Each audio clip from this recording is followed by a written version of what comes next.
महबूब इस मुआशरे में आप अपनी कौम के तक ये पैगाम पहुंचा दो, अपने लोगों तक, और मक्के में ये बात पहुंचा दो, इकरा पढ़ो अपने रब के हुक्म से। अल्हम्दुलिल्लाहिल्लज़ी अब्दअल अफ़लाक वल अर्दीन वस्सलातु वस्सलामु अला मन कान नबिय्यन व आदमु बैनल माइ वत्तीन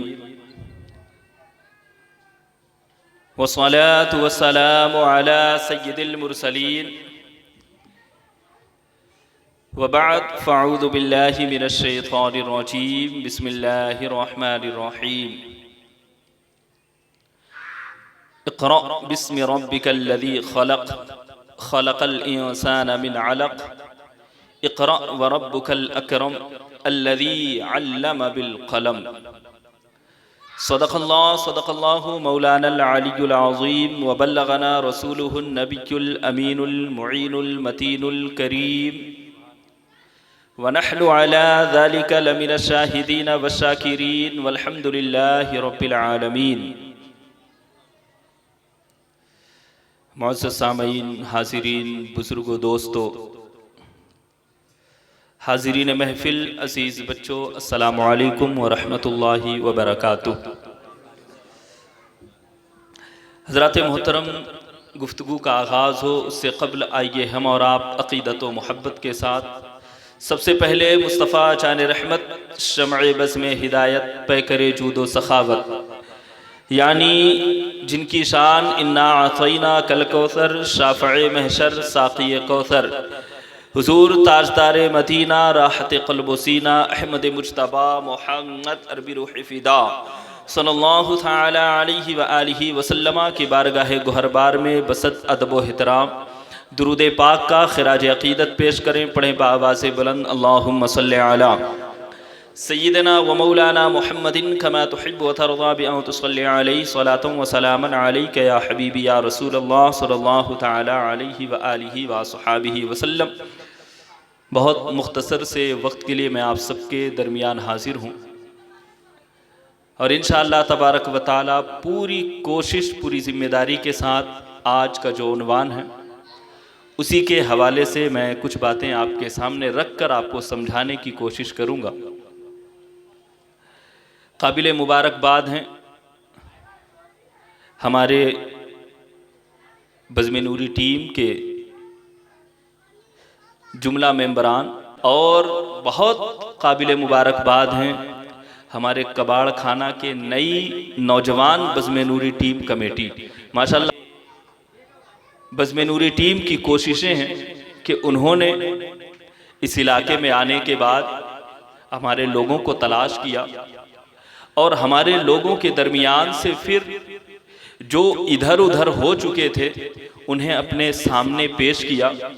और अब जब हम सामने आ गए तो हम सबको चाहिए कि हम अपनी शरीयत पर मुस्तफ़ा सल्लल्लाहु अलैहि वसल्लम के तरीक़े पर अपनी ज़िंदगी गुजारने की कोशिश करें।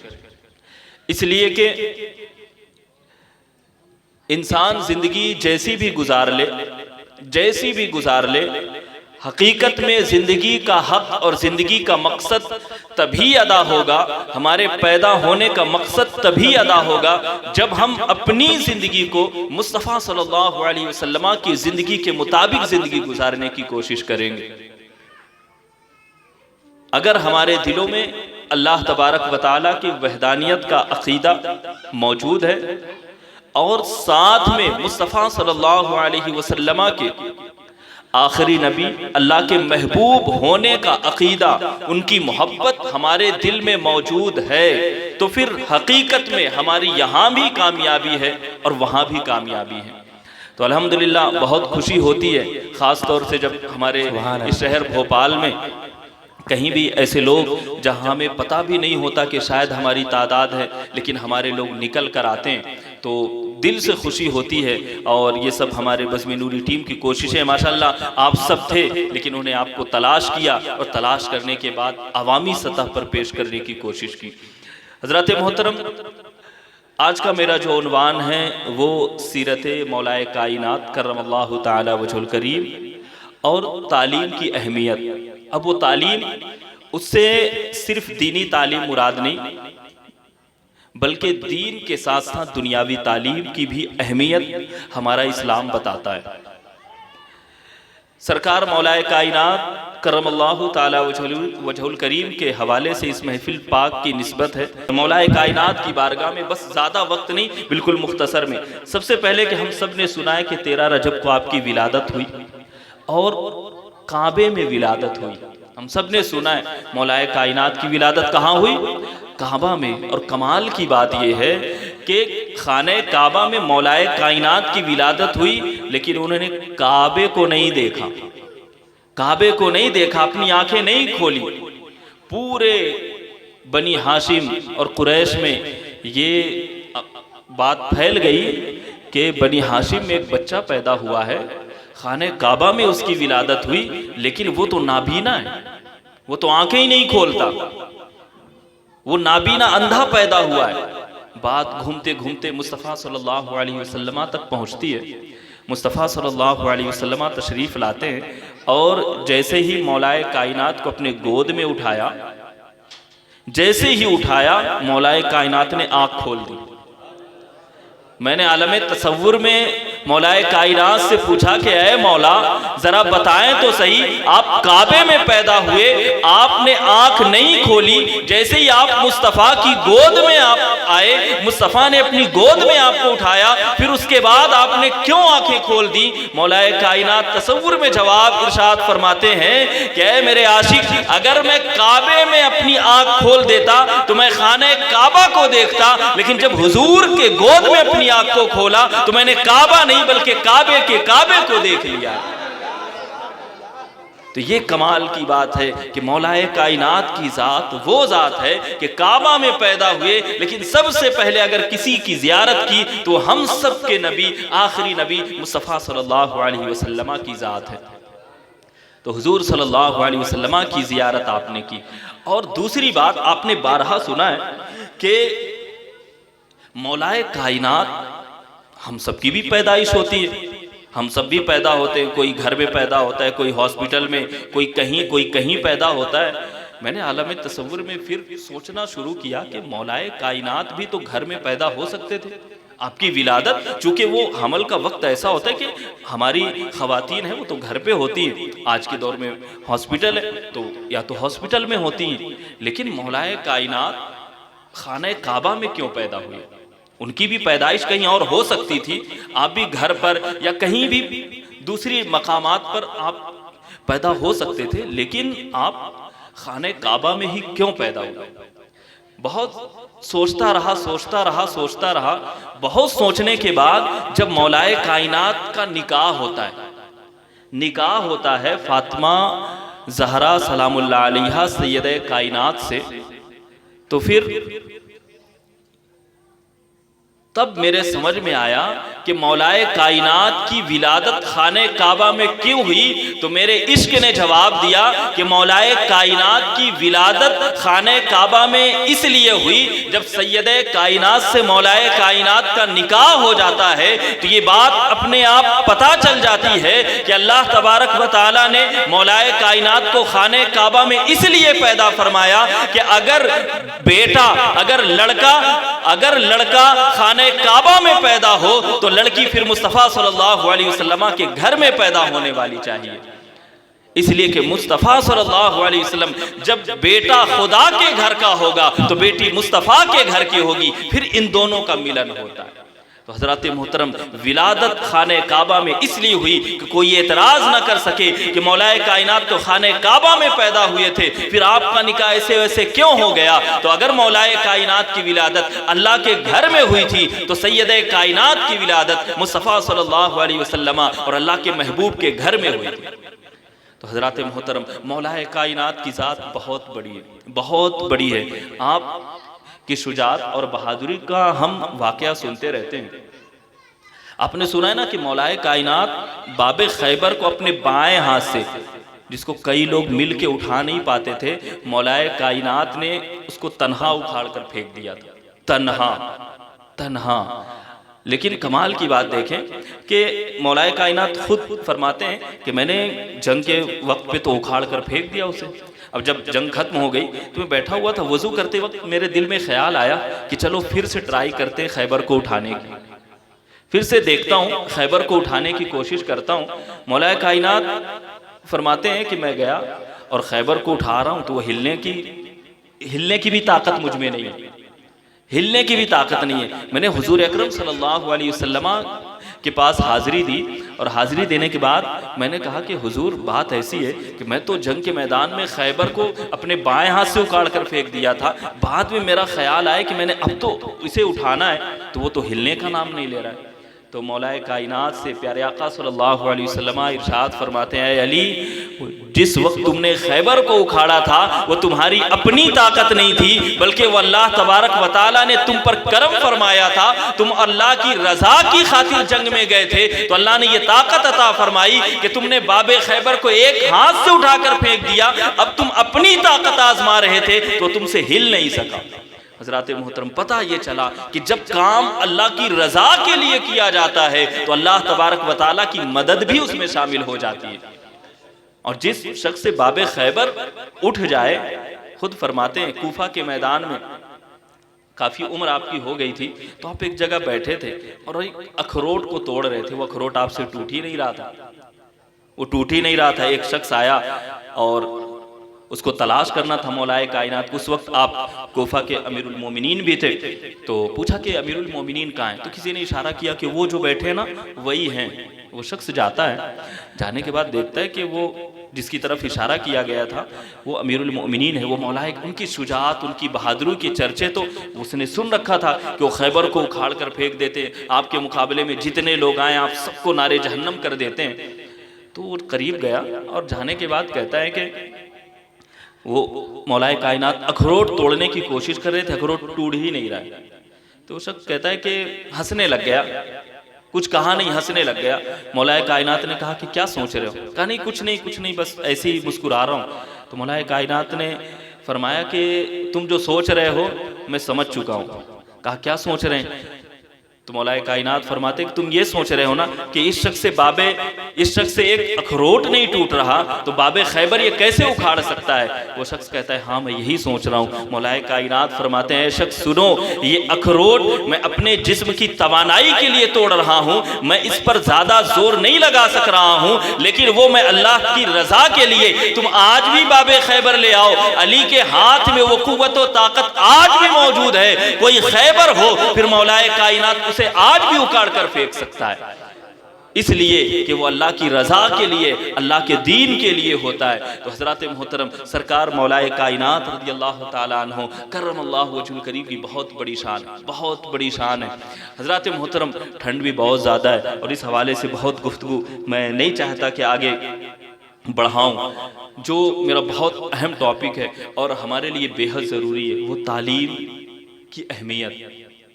कुछ बातें आपके सामने रखूं। हजरत मोहतरम, एक बंदा जो रिक्शा चलाने वाला होता है ना उसकी भी एक अहमियत है, और एक बंदा जो देश चला रहा होता है उसकी भी एक अहमियत है, लेकिन दोनों में बहुत फर्क है, बहुत फर्क है।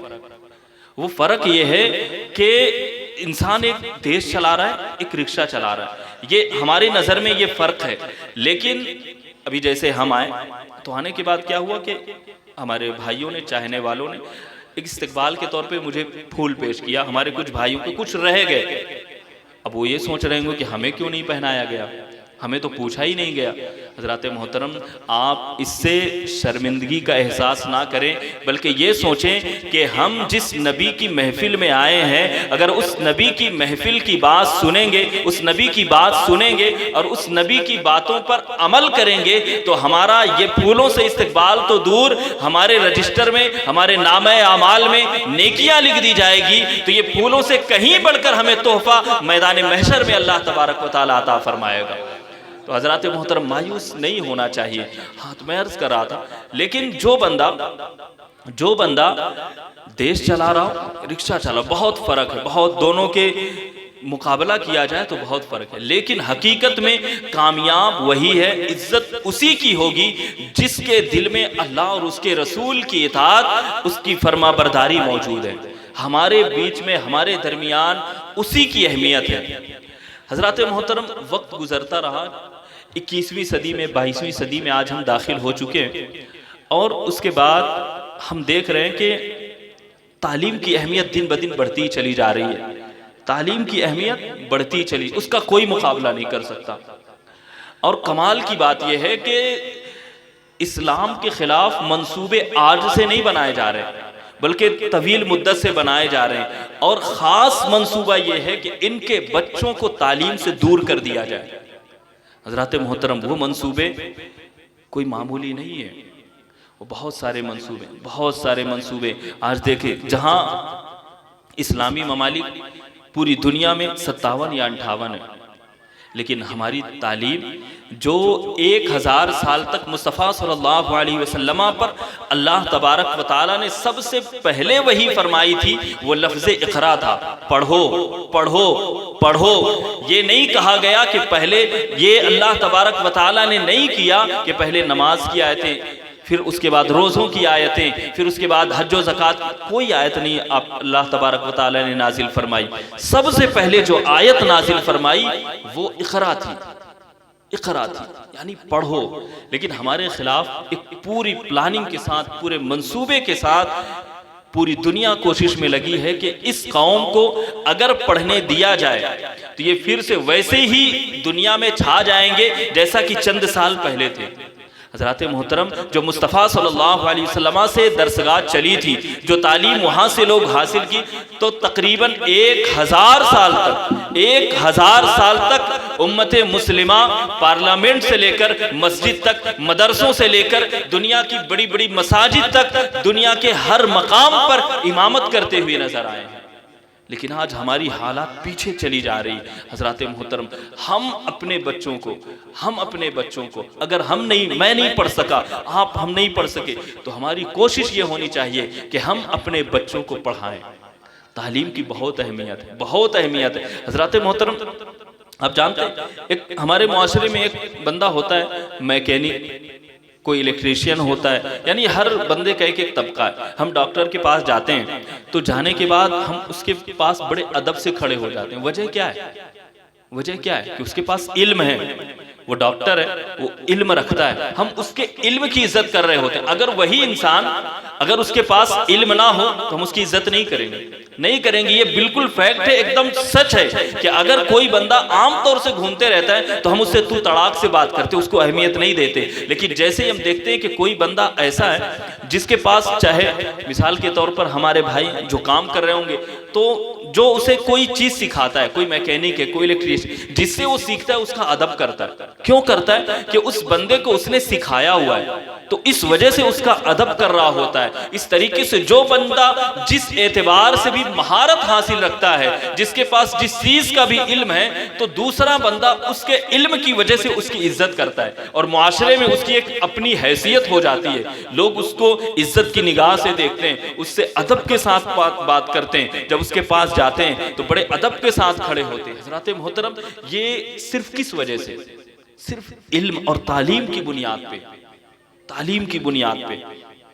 ऐसा नहीं कि कोई बंदा रोड पर चलता हो और कोई बंदा आए और उसकी इज्जत करने लग जाए, हो ही नहीं सकता। आप आजमा कर देख लें, आप मुझसे बहुत सारे उम्र में बड़े हैं, आप सब आजमा कर देखें। हम किसी रिक्शे वाले की इज्जत नहीं करते हैं क्या? नहीं करते। सच है ये। उसकी वजह ये है कि हम उसके पास वो ऐसा इल्म नहीं देखते। हमें मालूम है ये तो रिक्शा चलाने वाला, ये तो आम आदमी, ये तो हमारी तरह जिंदगी गुजार रहा है। लेकिन अगर वहीं किसी अच्छे पढ़े लिखे आदमी के पास जाते हैं तो हम फौरन उसकी इज्जत करने लगते हैं। हज़रात मोहतरम, डॉक्टर से हम अगर मोहब्बत से बात करेंगे तो अपनी फीस कम नहीं कर देगा। हम जो उसका अदब करते हैं, मोहब्बत से पेश आते हैं, उसकी तालीम की बुनियाद पर। और आज मुआशरे में ये बात बहुत तेजी से फैल चुकी है कि हम अपने बच्चों को क्यों पढ़ाएं, जॉब तो मिलती ही नहीं। हज़रात मोहतरम, इस वहम से निकलें, बाहर आएं, पढ़ाएं तो सही। देखेंगे कि दुनिया आज भी हमारे कदमों में, इसलिए कि लोग मंसूबा बना रहे हैं कि इस कौम को तालीम से दूर कर दिया जाए, इन्हें नौकरी ना दी जाए। लेकिन हज़रात मोहतरम, जिस बंदे के अंदर हुनर होता है, इल्म होता है, उसका टैलेंट कभी बेकार नहीं जाता।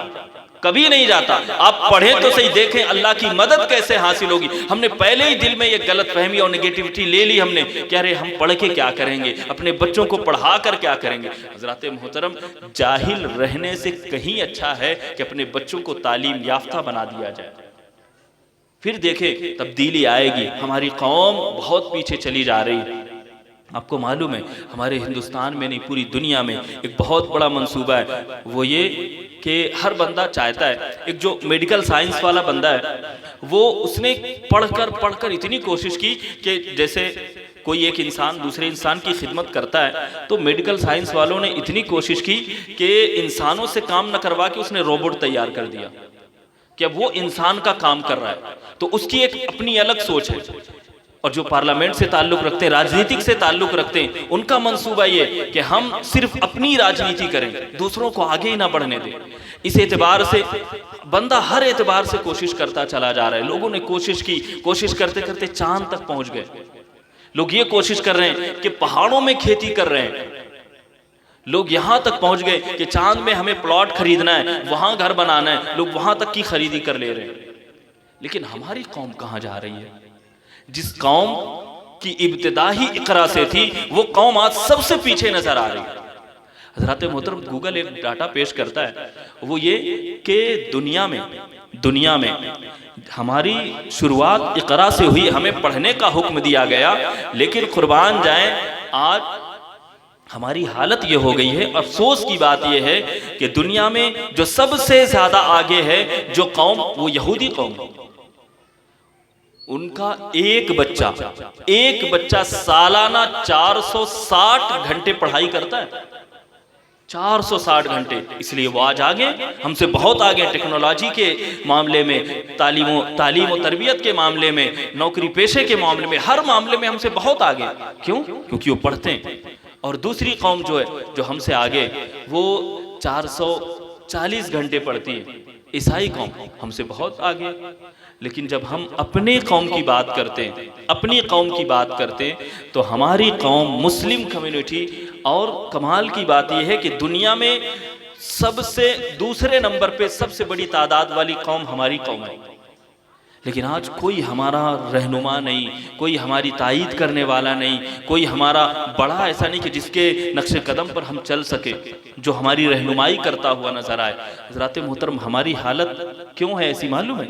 कि जहाँ एक कौम 460 घंटे, दूसरी कम और उससे थोड़ा सा कम, और हम उनके मुकाबले में मुस्लिम कौम जो है वो सिर्फ 60 घंटे पढ़ जाती है, सिर्फ 60 घंटे। हज़रात मोहतरम, तभी तो हमारी हालत ये कि हमारे बच्चे या तो पंचर बना रहे होते हैं, या तो चाय के ठेले लगा रहे होते हैं, या तो दूसरे की नौकरी कर रहे होते हैं, या तो ऑटो में कंडक्टरी कर रहे होते हैं। ऐसे छोटे छोटे काम, हालांकि ये काम बुरे नहीं है, मैं इसको बुरा नहीं कह रहा हूँ, लेकिन एक समाज में अगर मुआशरे में इज्जत चाहिए ना, तो हमें कुछ तो करना पड़ेगा। हम अपने दिल में अपने बच्चों को पढ़ाएं, वो जो हमें मारहरा शरीफ से एक पैगाम मिलता है कि आधी रोटी खाएं और अपने बच्चों को पढ़ाएं। तो हज़रात मोहतरम, बेहद ज़रूरी है, बेहद ज़रूरी है कि हम अपने बच्चों को पढ़ाएं, थोड़ा कम खाएं। मुसलमान खाने के मामले में तो इतना आगे है कि शादियों में तो खाता ही खाता है, दावत और लंगर में खाता ही खाता है, साथ में घर में भी खाना ही है। अगर हफ्ते में 5 दावत है तो 5 दावतें तो बंदा खाता है, लेकिन 2 दिन जो बचे उसमें एक दिन तो जरूर घर में कुछ नॉनवेज जरूर बनेगा। सच है ये, मैं भी मुसलमान हूँ, मुझे भी मालूम है ना। तो हज़रात मोहतरम, इस बात से मैं आपको तंज नहीं कर रहा हूँ, मैं बहुत मोहब्बत से समझाने की कोशिश कर रहा हूँ कि हम इन चीज़ों से थोड़ा सा हट कर, अपने अखराजात अगर पूरे नहीं हो रहे हैं तो हम दाल रोटी भी खाकर अपनी ज़िंदगी गुजार सकते हैं, लेकिन अपने बच्चों को तालीम ज़रूर दिलाएं, ज़रूर तालीम दिलाएं। हज़रात मोहतरम, मुआशरे में जो तालीम से इज़्ज़त बढ़ती है ना, उससे बढ़कर कहीं कोई इज़्ज़त नहीं है। हज़रात मोहतरम, और जो ये तालीम का आगाज़ हुआ, मालूम किस दौर में इक़रा रब्बे कायनात ने नाजिल फरमाया? मालूम है आपको? आज पूरी दुनिया मंसूबा बना रही है कि मुसलमानों का खात्मा कर देना, इनको बस नीचे तबके में रखना है, इनके लोग पढ़ ना पाएं। उस दौर में इकरा नाजिल हुआ था। जैसे आज के हालात हैं कि गाज़ा तबाह हो गया, फिलिस्तीन तबाह हो गया, दूसरी कौम हमारे ममालिक को तबाह किया जा रहा है, उस हालत में भी ऐसी हालत थी कि जहां मुस्तफ़ा सल्लल्लाहु अलैहि वसल्लम के विलादत से पहले यही हाल था, बिल्कुल जाहिल। सिर्फ और सिर्फ 17 अफराद थे मक्का में, सिर्फ 17 अफराद जो पढ़ने लिखने वाले लोग थे, बाकी पूरी कौम जाहिल थी। उस वक्त में रब्बे कायनात ने इकरा नाजिल फरमाया और अपने महबूब को हुक्म दिया कि ऐ महबूब, इस दौर में भी जहां लोग पढ़ना लिखना नहीं जानते, लोग जहालत की जिंदगी गुजार रहे हैं, आपस में ऐसी जिंदगी गुजार रहे हैं, मुआशरा तबाह बर्बाद हो गया, ऐ महबूब इस मुआशरे में आप अपनी कौम के तक ये पैगाम पहुंचा दो, अपने लोगों तक, और मक्के में ये बात पहुंचा दो, इकरा पढ़ो अपने रब के, अपने रब के नाम से पढ़ो, पढ़ो रब के नाम से। हज़रात मोहतरम, फिर 17 अफराद थे, सिर्फ 17 अफराद मुस्तफ़ा सल्लल्लाहु अलैहि वसल्लम के विलादत के वक्त, और जब दुनिया में जाने का वक्त हुआ, ज़ाहिरी तौर पर 63 साल जिंदगी आपने गुजारी, और 63 साल के बाद जब ज़ाहिरी तौर पर आप दुनिया से रुखसत हुए तो आपने कमोबेश 1,24,000 यानी 1.25 लाख पढ़ने लिखने वालों को आपने तैयार फरमा दिया। हज़रात मोहतरम, ये तालीम की बेदारी थी कि मुस्तफ़ा सल्लल्लाहु अलैहि वसल्लम ने हमारे जज्बात को आगे, और फिर कैसी दरसगाह कि जब आपने दरसगाह लगाई, जिसे हम आज स्कूल के शक्ल में जानते हैं, वो भी एक दरसगाह है, हमारे एतबार से वो दरसगाह है। तो आपने सिद्दीक़ अकबर को ऐसा इल्म दिया, ऐसा सिखाया, ऐसा पढ़ाया कि वो सदाकत के अलंबरदार बनते हुए नजर आए। हजरत उस्मान गनी जो जहालत की जिंदगी गुजार रहे थे, आपका कोई तालीम से वास्ता नहीं था, आप जंगजू थे, बस हर वक्त लड़ने को तैयार रहा करते थे, मुस्तफ़ा की दरसगाह में आए, आपने ऐसी तालीम दी कि आप अदालत के बादशाह बनकर निकले। आज पूरी दुनिया में हजरत उमर को फॉलो करने वाले लोग हैं, जो हुक्मरानी कर रहे होते हैं, उन सबको चाहिए और पूरी कोशिश करते हैं कि हजरत उमर की जिंदगी को पढ़ा जाए।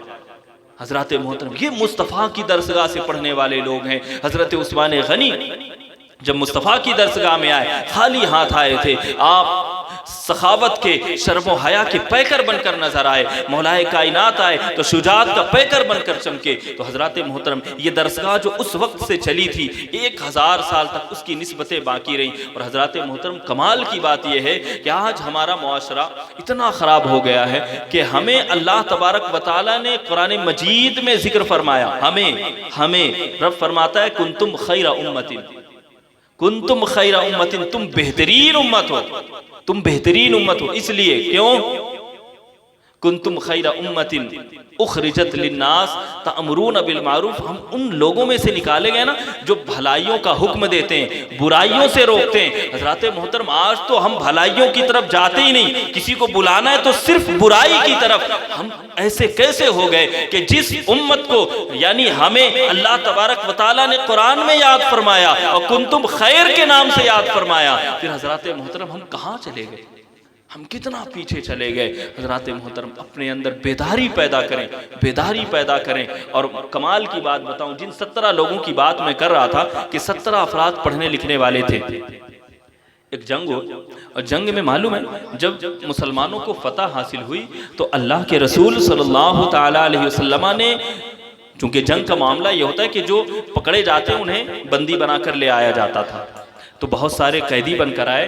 तो मुस्तफ़ा सल्लल्लाहु अलैहि वसल्लम ने जब उन लोगों को लाया गया तो आपने हुक्म दिया, इरशाद फरमाया कि इनमें से जो पढ़े लिखे लोग हैं उनको मैं इस एतबार से उनसे कोई तावान नहीं लूँगा, उनसे कुछ नहीं लिया जाएगा, उनको छोड़ दिया जाएगा। उसकी वजह ये है उनके साथ ये मेरे से वादा कर लें कि ये जो पढ़े लिखे लोग हैं ये हमारी कौम के लोगों को पढ़ाएंगे, तो उनके लिए कोई गिरफ्तारी नहीं, वो आज़ाद है।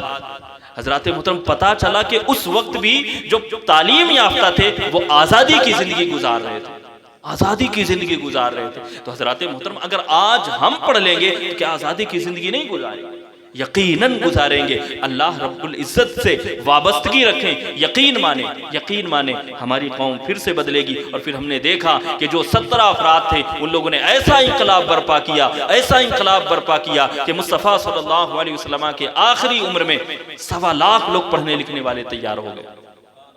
हजरत मोहतरम, मैं आप सबसे गुजारिश करूंगा, हमारे अपने बच्चों को आपका अपना हूँ, मैं मुझे कोई बहुत बड़ी हैसियत से ना देखे, बस ये समझें कि मैं एक उम्मत का दर्द लेकर आपसे बात कर रहा हूँ कि हमें अपनी कौम को पढ़ाना है, पढ़ाना है। हमारे यहाँ छोटे छोटे बच्चे देखते, हम भी देखते हैं, हम भी शहर घूमते हैं, लोगों से मुलाकातें होती हैं, इतने इतने से बच्चे, कोई प्लेट धो रहे होते हैं, कोई पंचर की दुकान में वो हवा भर रहे होते हैं, कोई मतलब अजीब हालत हमारे कौम की, बहुत अजीब हालत है। हज़रात मोहतरम, हम इसलिए नहीं पैदा किए गए, हम तो पैदा इसलिए किए गए हैं कि हम पढ़ें। और हज़रात मोहतरम, एक साइंस है जिनका नाम, साइंसदान हैं, साइंटिस्ट हैं जिनका नाम है जोसेफ, उन्होंने बहुत पहले कहा था कि आधा मजहब और आधा साइंस ये इंसान को गुमराही की तरफ ले जाता है, और पूरा मजहब और पूरी साइंस यानी पूरी जानकारी ये बंदे को अल्लाह तबारक व तआला से मिला देता है। वो कहता ये है कि जब बंदा आधा सीखेगा इल्म और आधा साइंस पढ़ेगा तो उसे कुछ हकीकत नहीं पता चलेगी, लेकिन जब बंदा पूरी शरीयत सीख जाता है, पूरा इल्म हासिल कर लेता है और पूरी दुनियावी एतबार से भी, दीनी एतबार से भी, तो उसे समझ में आता है कि अल्लाह तबारक व तआला ने जो चीजें पैदा की हैं वो कोई मामूली चीज नहीं। रब फरमाता है, अल्लज़ीना यज़कुरूनल्लाह क़ियामन व क़ुऊदन व अला जुनूबिहिम व यतफ़क्करून फ़ी ख़ल्क़िस समावाति वल अर्द रब्बना मा ख़लक़्त हाज़ा बातिला सुब्हानक फ़क़िना अज़ाबन नार। कि वो लोग जो दीनी और दुनियावी तालीम हासिल कर लेते हैं, ये दोनों जुदा नहीं है। रब ने इस आयत करीमा में साफ इरशाद फरमा दिया, अल्लज़ीना यज़कुरूनल्लाह, जो अल्लाह का जिक्र करते हैं, जो अल्लाह का जिक्र करते हैं, अल्लाह की इबादत करते हैं, व यतफ़क्करून फ़ी ख़ल्क़िस समावाति वल अर्द, और ज़मीन व आसमान में गौर व फिक्र करते हैं। कौन गौर व फिक्र करता है? कौन करता है? साइंसदान।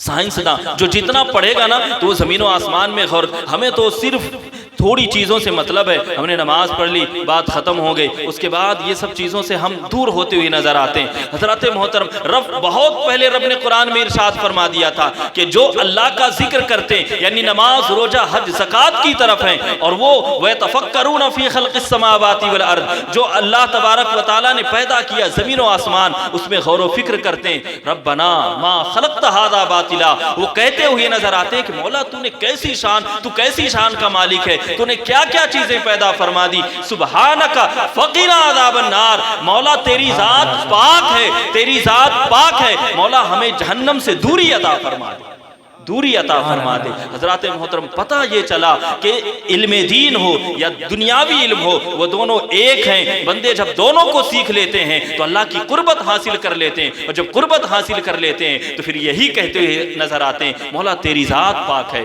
तेरी ज़ात पाक है, तेरी ज़ात पाक है। हज़रात मोहतरम, तो ये तालीम की अहमियत है, तालीम की अहमियत है। बस कुछ आर्टिकल मैंने लिख कर लाए थे, मैं बड़ी तेज़ी के साथ सुना दूँ कि तालीम हमें कहाँ से कहाँ तक ले जाती है। बस मुख्तसर में अब अपने गुफ्तगू के आखिरी की तरफ आ रहा हूँ, और बड़े गौर से सुनिएगा कि तालीम इंसान को कहाँ से कहाँ लेकर जाती है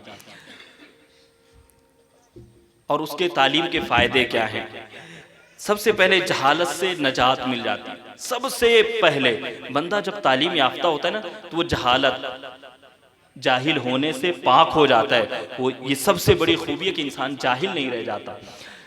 तालीम इंसान को जहालत के अंधेरों से निकालकर रोशनी और समझदारी के सफ़र पर ले जाती है, ये सच है। फिर उसके बाद शख्सी तरक्की, यानी इंसान जो हम गुर्बत की ज़िंदगी गुजारे, तालीम है। जैसे मिसाल के तौर पर हमारे अफजल भाई हैं, डॉक्टर साहब बैठे हुए हैं, हमारे सदर साहब बैठे हैं, बाकी भाई हमारे बैठे हुए हैं। आप देखें कि जो इन्होंने तालीम हासिल की, आज अच्छी जॉब इनके पास है, तो कहीं ना कहीं हमारे एतबार से जो पढ़ा लिखा नहीं, उनके एतबार से, माली एतबार से कहीं मजबूत हैं यकीनन। तो जब हम तालीम हासिल करेंगे ना, तो ये हमारे साथ भी होगा। तो बंदा शख्सी तरक्की, यानी तालीम से इंसान अपने अंदर बेहतरीन स्किल्स और अखलाक पैदा करता है जो उसकी ज़िंदगी और माशरे के लिए मुफीद होती है। बंदा जब पढ़ा लिखा होता है ना, तो माशरे को भी फ़ायदा पहुँचाने की कोशिश करता है। फिर दूसरी ये कि माशी तरक्की, वो कैसे होती है कि तालीम हासिल करने वाले लोग बेहतरीन नौकरियां और बिजनेस के जरिए माशी स्टेबिलिटी हासिल करते हैं और मुल्क की तरक्की में हिस्सा लेते हैं। यानी बंदा फिर मुल्क के लिए भी सोचता है कि मुझे कुछ अच्छा करना है, कुछ बेहतर करना है। ये कब होगा?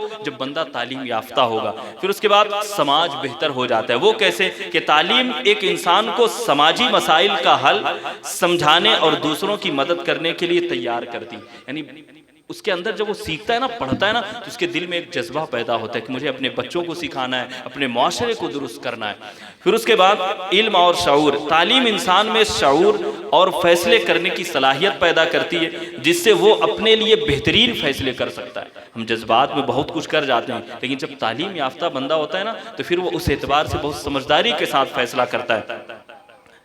इस एतबार से बहुत सारी चीज़ें, बहुत सारी बातें, और इंसान जब तालीम याफ्ता हो जाता है ना, तो टेक्नोलॉजी और साइंस में तरक्की करता है। वो कैसे कि तालीम के ज़रिए लोग साइंस और टेक्नोलॉजी के नए इन्वेंटेशन में हिस्सा लेकर दुनिया को बेहतरीन बनाते, बेहतरीन बनाते। जैसे लोग आज साइंस तरक्की कर रही है ना, बहुत सारी चीज़ों में रिसर्च किया, उससे कहीं ना कहीं कुरान में बहुत पहले वो चीज़ें जिक्र हैं, और आज इस्लाम का बहुत फ़ायदा हो। और कमाल की बात यह, जैसे जो थोड़ी देर पहले मैंने एक साइंसदान का जिक्र किया था, जिसने कहा था कि पूरा तालीम और पूरा साइंस इंसान को अल्लाह तक पहुँचा देता है। ये बात सच है, जो पढ़े लिखे वो जानते हैं, सोशल मीडिया का दौर है, हम सब जानते हैं, जो जितना रिसर्च कर रहा है इस्लाम के बारे में, वो आगे जाकर कहीं ना कहीं वो मुसलमान होता हुआ नजर आ रहा है। तो हज़रात मोहतरम, ये कब हो रहा है? जब बंदा तालीम याफ्ता होता है। तो हज़रात मोहतरम, इस एतबार से बहुत सारी चीज़ें कौम की तरक्की होती है कि एक तालीम याफ्ता कौम की तरक्की और मकाम हासिल कर सकती है। तालीम मुल्क के हर फर्द को एक ऐसी चीज़ें बनाती हैं कि इंसान अपने कौम को आगे बढ़ाए। तो इस एतबार से बहुत सारी चीज़ें हज़रात मोहतरम, मैं अगर बात करता चला जाऊं तो बहुत तवील गुफ्तगू हो सकती है, लेकिन मेरा जो आज का उन्वान था, उस एतबार से मेरी तमन्ना, मेरी ख्वाहिश ये है कि आप सबको चाहिए, बल्कि हमारे पूरे माशरे को चाहिए कि हम आधी रोटी खाएँ, लेकिन अपने बच्चों को ज़रूर पढ़ाएँ, ज़रूर पढ़ाएँ। हज़रात मोहतरम, आज हमारे हालात ये किसी के करने से नहीं हुए, किसी के करने से नहीं हुए, बल्कि ये हमारी वजह से हैं। अगर आज कोई हमारा भी पॉलिटिक्स में कोई बड़ा नेता होता तो हमारी रहनुमाई करता। कोई हमारा, हम आज वकील ढूंढते हैं, हमारे केस ज़िंदगी गुजर जाती है, कोई हमारे माशरे में एक ढंग का वकील नहीं मिलने को तैयार, कोई अच्छा डॉक्टर मिलने को तैयार नहीं हैं। लेकिन कहीं ना कहीं हर जगह तो नहीं है ना।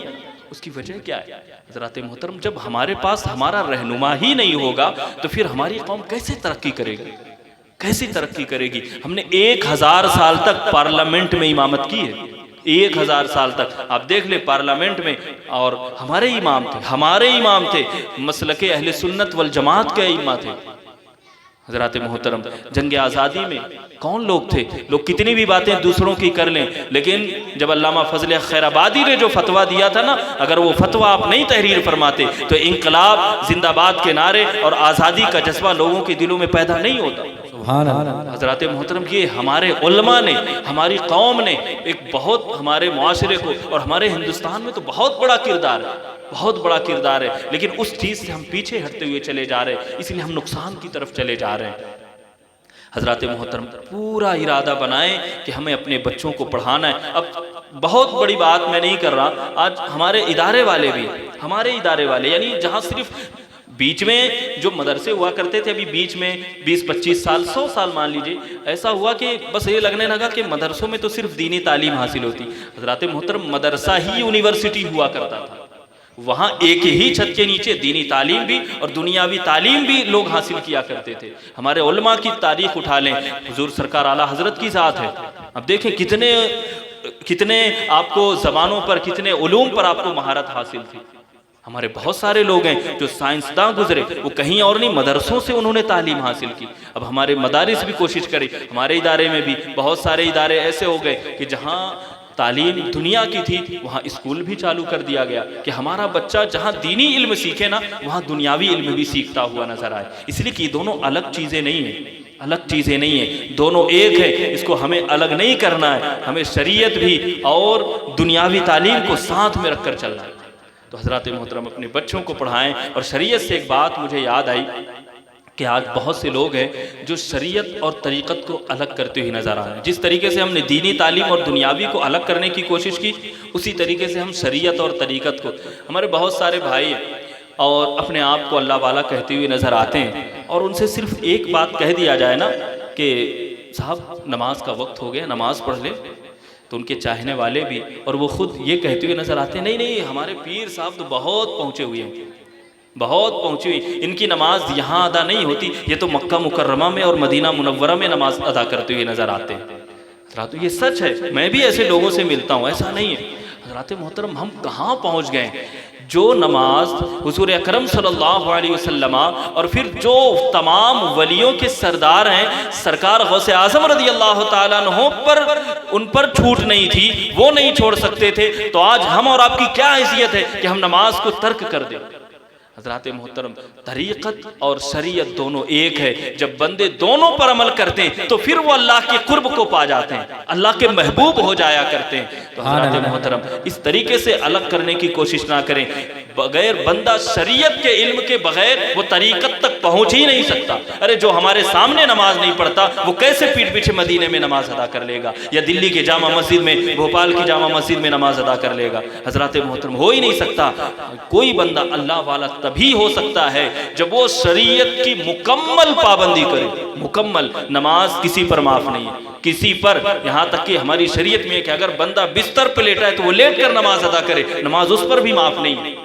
तो फिर हम कैसे ये कहते हुए नजर आते हैं कि फलां साहब फलां जगह पढ़ते हैं। हज़रात मोहतरम ऐसा नहीं, हमें शरीयत को भी साथ लेकर चलना है, तरीक़त को भी साथ लेकर चलना है, और फिर हमारे कौम को, हमारे मुआशरे को, हमारे इस्लाम को आगे बढ़ाना है। इंशाअल्लाह बढ़ाएंगे ना, और अपने बच्चों को पढ़ाएंगे, अहद करें इंशाअल्लाह पढ़ाएंगे ना। बहुत तमन्ना और बहुत ख्वाहिश है कि हमारी कौम आगे बढ़े, आगे बढ़े। इसमें सिर्फ मेरी कोशिश या बज़्म नूरी की कोशिश या आप दो चार भाइयों की कोशिश नहीं, बल्कि हम सबको मिलजुल कर कोशिश करना है। इंशाअल्लाह हम देखेंगे कि हमारी कौम आगे बढ़ती हुई नज़र आएगी इंशाअल्लाह। वो इकबाल ने बहुत पहले कहा था कि दस्तो दस्त है दरिया भी न छोड़े हमने, बहरे जुल्मात में दौड़ा दिए घोड़े हमने। हज़रात मोहतरम कुछ सोच के कहा था ना, ऐसे ही तो नहीं कह दिया था कि हमारी कौम सारी जगहों पर, देखिएगा सारी जगहों पर हमारी कौम बुलंद बाला नज़र आती थी, हमारे लोग पैरोकार नज़र आते थे। तो हज़रात मोहतरम ये तालीम की बुनियाद पर था। ठंड बहुत ज़्यादा है, मैं समझ सकता हूँ, लेकिन आप सबकी कुर्बानियों का बहुत शुक्रिया। इंशाअल्लाह तबारक व तआला, अल्लाह तबारक व तआला इसका बेहतरीन सिला अता फरमाएगा। आज इस ठंडक में जो हम सब मुस्तफ़ा सल्लल्लाहु अलैहि वसल्लम के एक सच्चे आशिक, आपके दामाद यानी दामाद पैगंबर मौलाए कायनात का जिक्र किया, और इस्लाम जिस बात की सबसे पहले जो आयत करीमा नाजिल हुई, इक़रा कि पढ़ो पढ़ो अपने रब के नाम से, उस बात पर हम यहाँ इकट्ठा हुए। इंशाअल्लाह तबारक व तआला ये महफिल हमें यहाँ भी कामयाबी देगी और वहाँ भी कामयाबी देगी। अल्लाह तबारक व तआला की बारगाह में दुआ करते हैं, मौला कहने सुनने से ज़्यादा अमल की तौफीक अता फरमाए। अस्तग़फिरुल्लाह रब्बी मिन कुल्लि ज़ंबि व अतूबु इलैहि। अस्सलामु अलैकुम व रहमतुल्लाह।